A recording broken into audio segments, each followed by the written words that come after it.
दोस्तों नमस्कार, मैं हूं आपका अपना दोस्त अमित पांडे। मित्रों, जैसे पशुपालन ग्रामीण स्तर का व्यवसाय की अगर बात किया जाए तो पशुपालन ठीक है। अगर तुलना वाली बात की जाए कि हम अपने आरओ प्लांट और पशुपालन में तुलना करें, वो भी ग्रामीण स्तर पे, तो ग्रामीण स्तर पे हमारा आरओ प्लांट समझिए फेल है और पशुपालन सही है। अब आरओ प्लांट फेल कहाँ होता है? फेल होता है कि उसमें मेहनत ज़्यादा है और मेहनत के हिसाब से इनकम कम है। मेहनत पशुपालन में भी है, लेकिन इसमें मेहनत के हिसाब से पैसा है आपका, पहली बात। और दूसरी बात दोस्तों, उसमें आपका पैसा फंसता है, उधार होता है। कई लोग ऐसे भी हैं जो देते भी नहीं हैं, और इसमें ऐसा कुछ नहीं है।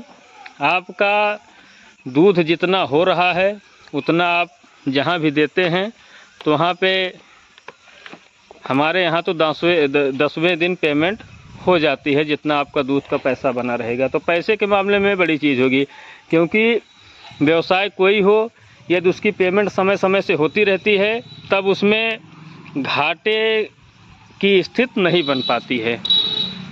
तो पैसे को लेके यह काम तो सही है। अच्छा, इसमें एक प्लस पॉइंट और है दोस्तों पशुपालन में, जहाँ तक हमारा अनुभव है। कई जगह हम जो भैया लोग हमको बुलाए, उनके यहाँ गए, विजिट किए, तो हमारा अनुभव यही होता है कि यह नगद व्यवसाय है। जब आपको मान लीजिए पैसे की ज़रूरत पड़ती है तब आप कोई भी जानवर सेल कर सकते हैं और उससे आप इनकम कर सकते हैं।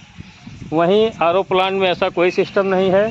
आपको एक पैसे की ज़रूरत पड़ती है तो पैसा आपको कर्जा उधार लेके ही काम चलेगा। यदि उसका पानी का पैसा आपके पास नहीं है तो कहीं से कर्जा उधार लेंगे तभी आपका काम चल पाएगा। और इसमें ऐसा कुछ नहीं है, इमरजेंसी में आपको पैसे की ज़रूरत पड़ती है तो तुरंत आप जानवर सेल कीजिए, नगद आपके पास पैसा आएगा, तो काम नगद का है। फिर एक बिंदु और है, इस पर चर्चा की जाए दोस्तों। जैसे ग्रामीण स्तर की हम बात कर रहे हैं, ग्रामीण स्तर पे आरओ प्लांट और पशुपालन की तुलना हम जो भी हमारे दिमाग में है करने का प्रयास कर रहे हैं। तो ग्रामीण स्तर पे पशुपालन, क्योंकि खेती बाड़ी रहती है सबके पास, तो इनसे हमको गोबर की खाद प्राप्त हो जाती है। और जिस खेत में बढ़िया गोबर की खाद पड़ जाती है दोस्तों, तो वहाँ पे सरकारी खाद डालने की उतनी आवश्यकता नहीं होती है जितना बिना खाद डाले होती है। तो यह भी प्लस पॉइंट है। और कहीं ना कहीं पशुपालन हमारे हिसाब से बढ़िया है। रिस्क की बात की जाए तो पानी वाले व्यवसाय में इसकी अपेक्षा रिस्क ज़्यादा है। वहाँ पे आपको लाइट का पूरा काम है, पानी है, खाने पीने संबंधित वहाँ भी सावधानी रखनी है, गाड़ी से डिलीवरी करनी है, वहाँ भी रोड पे चलना है, सावधानी रखनी है।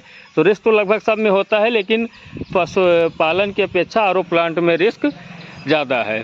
और यह अपना घर का व्यवसाय है। 1, 2 लोग, 3 लोग, जितने भी आपके पास सदस्य हों, उस हिसाब से जानवर रख के और इसको सुचारू रूप से इसका संचालन किया जा सकता है। मित्रों, आगे का हमारा टारगेट पशुपालन पे ही है। आरओ प्लांट हम इसको स्लो कर सकते हैं, या इन फ्यूचर अगर हम पशुपालन में सफल हो जाते हैं तो आरओ प्लांट बंद भी कर सकते हैं, क्योंकि आरओ प्लांट में मेहनत ज़्यादा हो जाती है दोस्तों, उस हिसाब से कमाई नहीं।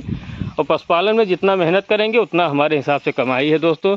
यही सब छोटी मोटी जानकारी हम आपको देने का प्रयास कर रहे थे। आशा करते हैं वीडियो आपको पसंद आई होगी। यदि पसंद आई हो दोस्तों तो प्लीज़ एक लाइक करें, और चैनल पर नए हैं तो आगे भी हमसे बेहतर जानकारी प्राप्त करने के लिए चैनल को सब्सक्राइब करें। मिलते हैं किसी नेक्स्ट वीडियो में, तब तक के लिए धन्यवाद।